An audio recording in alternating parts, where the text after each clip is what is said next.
Hello YouTube, today I'm going to be talking about 5 reasons why Honkai Star Rail is better than Genshin Impact. That doesn't mean the entire game is better than Genshin Impact, please don't hate me on that. Just 5 things that Honkai did better than Genshin Impact. First of all, it's the mobile. I think that Genshin, while it is a mobile game, it doesn't really feel like one. It's much harder to play on Genshin in mobile than it is to play Honkai Star Rail in mobile. And you have different team comps, you have rotations, all that things. You have to use your bursts, which are pretty small in mobile, and you have to turn your camera and all of that, which is much harder to do in a mobile than it is in PC. Or even controllers are harder to do than in PC while playing Genshin Impact. While Honkai Star Rail is a game made to be from a mobile game, not really a PC game, which helps out a lot. You also have auto battle, which I'll be talking a bit later, and everything else, which just makes it much friendly to the user while playing mobile. That's the first thing. The second one is auto battle. As I mentioned earlier, in Honkai Star Rail you have the options to go through battles in auto battle, unless it's a story boss,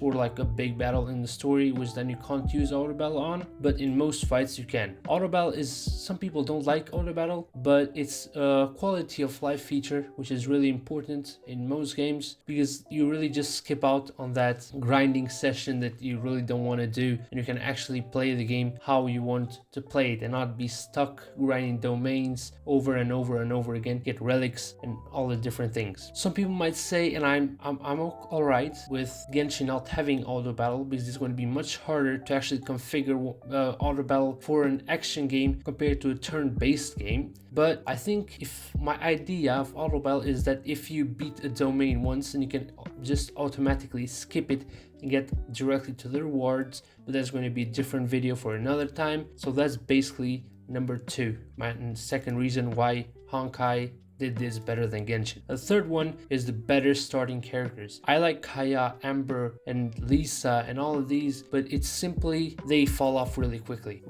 Like right after you get some characters from the banner, they're almost guaranteed to be better than the starting characters that you get. While in Honkai Star Rail, the starting characters are actually good, and together with this, even the main character, at least from the beginning, if we go with time zones without mentioning the Dendro main character, it's much better than other elements. First of all, physical main character in Honkai Star Rail is alright. I'm not gonna say it's good, but I'm sure it's at least better than like win main character in Genshin. Not going to say anything to the win main character mains, but it simply is a fact, I feel. And not gonna mention the next one, which is the Fire Trailblazer, which is OP.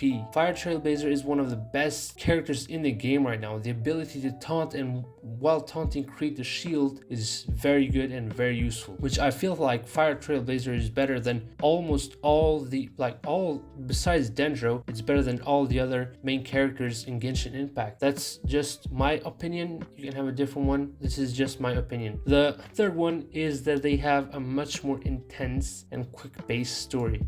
Now, I don't know, because it's still in the beginning, it's only the first month, and it's like only patch 1.0, but at least until now, the story has been much more fast-paced. You haven't had to do like 5 hours of side missions to continue your main story quest, your Archon quest, which is really annoying to do, as all of us seem to agree on that point. And yeah, that's basically it. I'm not gonna say that the story is better, because I quite enjoy the Genshin story. It's just that I have to do 5 hours of side missions, that I just have to click skip on the text that they're talking for 5 hours, which doesn't really matter in the end. I also want to add that the story has a better Paimon. Paimon is really annoying, as we all know. At least in the beginning, when you just start the game, it wasn't really that annoying, but it keeps getting higher and a higher pitch, which really starts getting on your nerves after you've been playing the game for like 10 hours, completing the main story quest when a new region comes out, and it's really going to be much more annoying. Well, March 7th does the same role as Paimon, but it does it in a much better way, I'd feel.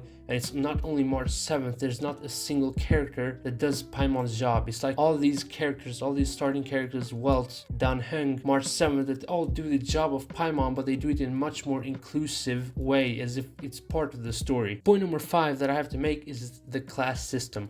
I feel, in my own opinion, the class system in Honkai Star Rail is much better than in Genshin Impact. Because in Genshin Impact, you only have the types of weapon that those characters use, which don't really matter, as well as what their element is, which is the main point of differentiating the characters. Sure, some characters can be healers, some can be DPSs, but that's basically just a kit of the set characters, not the class system that they have. And I feel by making it do that, the characters fall off much quicker than in Honkai, because you need to be a different class. For example, we have the destructions, or more like the nihility and abundance, which is debuffs as well as heals, as well as the preservation path. So I can have a preservation path of the fire element and a preservation path of the ice element. For example, the boss can be someone that actually breaks my shield of the ice element, but he can't break my fire element shield, which makes it so the characters can be needed for a much longer time until new characters come out, and makes it so they don't fall off as quickly. Now, I'm not going to say that I enjoy Honkai Star Rail's combat more than Genshin's, because I'm more of the action combat guy. It's my first ever turn-based game, and I still enjoy Genshin's combat a bit more.